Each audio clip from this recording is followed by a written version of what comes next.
దావీదు రాసిన సంకీర్తనలు 26వ అధ్యాయము. యెహోవా, నేను యథార్థవంతుడనై ప్రవర్తించుచున్నాను, నాకు తీర్పు తీర్చుము. ఏమీయూ సందేహపడకుండా యెహోవా యందు నేను నమ్మిక ఉంచి ఉన్నాను. యెహోవా, నన్ను పరిశీలించుము, నన్ను పరీక్షించుము. నా అంతరేంద్రియములను, నా హృదయమును పరిశోధించుము. నీ కృప నా కన్నుల ఎదుట ఉంచుకొని ఉన్నాను. నీ సత్యము అనుసరించి నడుచుకొనుచున్నాను. పనికి మాలిన వారితో నేను సాంగత్యము చేయను, వేషధారులతో పొందు చేయను.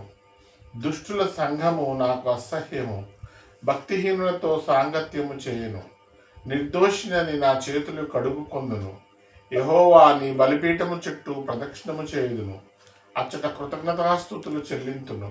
నీ ఆశ్చర్య కార్యములను వివరింతును.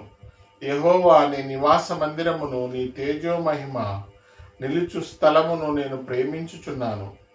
పాపులతో నా ప్రాణమును చేర్చకము, నరహంతకులతో నా జీవమును చేర్చకము. వారి చేతిలో దుష్కార్యములు కలవు, వారి కుడి చెయ్యి లంచములతో నిండి ఉన్నది. నేను యథార్థవంతుడనై నడుచుకొనుచున్నాను. నన్ను విమోచింపుము, నన్ను కరుణింపుము. సమభూమిలో నా పాదము నిలిపి ఉన్నాను. సమాజములలో యెహోవాను స్తుతించెదను.